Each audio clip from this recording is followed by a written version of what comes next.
Segelas Bertiga FM Podcast. Kisah-kisah sejarah. Kali ini kisah Syekh Maulana Malik Ibrahim yang memiliki karomah menurunkan hujan dan disegani Raja Majapahit. Kisah tentang Wali Songo telah tersohor di seluruh Nusantara. Para penyebar agama Islam itu selalu dekat dengan rakyat. Salah satunya adalah Syekh Maulana Malik Ibrahim atau juga sering dikenal sebagai Sunan Gresik. Syekh Maulana Malik Ibrahim merupakan salah seorang yang pertama menyebarkan agama Islam di tanah Jawa. Dari 9 anggota Wali Songo, Syekh Maulana Malik Ibrahim merupakan yang paling senior. Dalam sejumlah catatan sejarah disebutkan bahwa kedatangan Syekh Maulana Malik Ibrahim ke tanah Jawa disertai oleh sejumlah pengikutnya dan menempati desa Sembalo yang kini dikenal dengan wilayah Leran, Kecamatan Manyar, Kabupaten Gresik. Beliau juga mendirikan masjid pertama di desa Pasucian, Kecamatan Manyar, Kabupaten Gresik. Syekh Maulana Malik Ibrahim seringkali disebut-sebut sebagai wali yang memiliki karomah dalam menurunkan hujan saat musim kemarau yang berkepanjangan. Kisah karomah Syekh Maulana Malik Ibrahim tersebut diawali saat beliau mengembara dan bertemu dengan sekelompok orang yang tengah mengadakan upacara pengorbanan seorang gadis di atas bukit untuk meminta hujan. Dalam upacara itu, sang dukun telah siap menghujamkan sebilah pisau ke dada si gadis yang dijadikan persembahan bagi Dewa Hujan. Wanita itu adalah gadis ketiga yang dipersembahkan ke Dewa Hujan setelah 2 korban sebelumnya dipersembahkan, namun tidak juga membuat hujan turun dari langit. Melihat hal ini, beliau berteriak lantang mencegah praktek persembahan manusia itu, tetapi ujung pisau telah sampai ke dada si gadis malang. Namun keajaiban terjadi, pisau tak mampu menembus dadanya. Dukun itu merasa ada kekuatan gaib yang menghadang tenaganya menekan pisau. Sampai kemudian dukun itu terlempar jauh. Kemudian Syekh Maulana Malik Ibrahim mendekat. Dengan rasa marah, dukun itu menanyakan kepada Syekh Maulana, menghalangi pelaksanaan upacara itu. "Sudah berapa gadis yang dikorbankan?"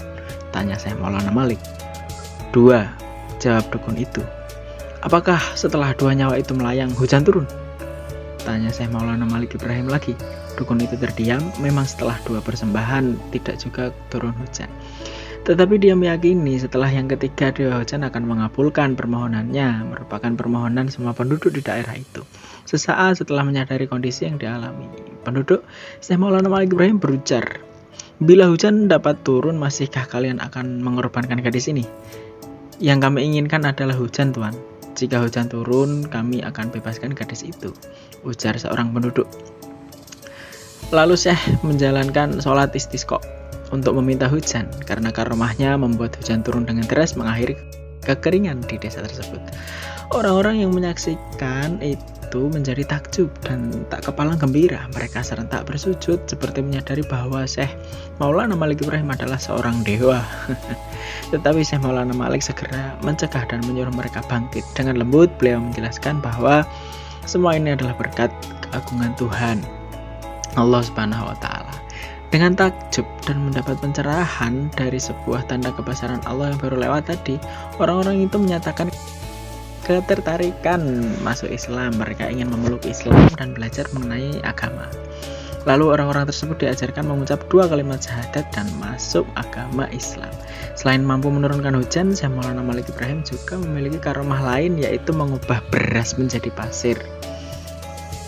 Konon dalam perjalanan dakwah ke sebuah dusun yang diberkahi dengan tanah subur, Syekh Maulana Malik Ibrahim bersama seorang muridnya singgah di sebuah rumah milik saudagar kaya. Menurut desas-desus, pemilik rumah itu amat kikir, padahal sudah memiliki rumah yang berisi bertonton beras.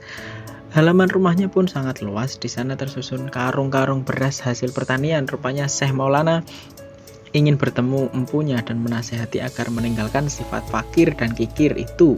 Saudagar kaya tersebut menerima dengan ramah kunjungan Syekh Maulana Malik Ibrahim. Dihidangkanlah perjamuan yang baik untuk Syekh. Namun sesaat berselang, datanglah seorang pengemis perempuan tua ke hadapan orang kaya itu. "Tuan, saya lapar sekali, bolehkah saya minta sedikit beras?" ujar perempuan tua itu melirik ke karung beras yang ada di halaman. "Mana beras? Saya tidak punya beras. Karung-karung itu bukan beras tapi pasir," ujar seorang saudagar tersebut. Pengemis tua itu tertunduk, dia pun beranjak pergi melangkah kecewa. Kejadian itu disaksikan Syekh Maulana.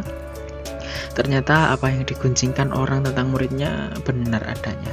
Bergumam dalam hati si Syekh dan beliau berdoa. Pembicaraan yang sempat tertunda dilanjutkan kembali.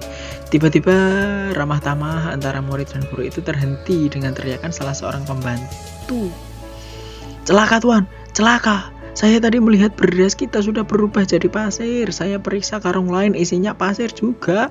Ternyata tuan, semua beras yang ada di sini telah menjadi pasir tuan," kata pembantu itu. Suara bergetar melaporkan karena saking kagetnya orang kaya itu terkejut.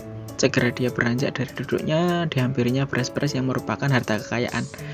Ternyata benar beras itu telah berubah menjadi pasir. Ketika tubuh orang kaya itu lemas, dia pun bersimpuh menangis. Syekh Maulana Ibrahim lalu menghampirinya. "Bukankah engkau sendiri yang mengatakan bahwa beras yang kau miliki itu pasir? Kenapa kau menangis?" Syekh Maulana Ibrahim menyindir muridnya yang geger itu. "Maafkan saya Sunan, saya mengaku salah." Murid itu meratap bersimpuh di kaki Syekh Maulana Malik Ibrahim. Kemudian Syekh tersenyum. "Alamatkan maafmu kepada Allah dan pengemis tadi. Kepada merekalah permintaan maafmu seharusnya kau lakukan." Penyesalan yang dalam langsung menyergap orang itu. Dalam hati ia mengutuk dirinya sendiri yang telah zalim kepada Syekh Maulana. Dia berjanji untuk mengubah perbuatannya. Dia mohon juga agar berasnya kembali lagi seperti semula. Nah, itulah sepenggal kisah dari Syekh Maulana Ibrahim yang diolah dari berbagai sumber. Terima kasih sudah mendengarkan. Sampai jumpa di podcast selanjutnya. Segelas Bertiga FM Podcast.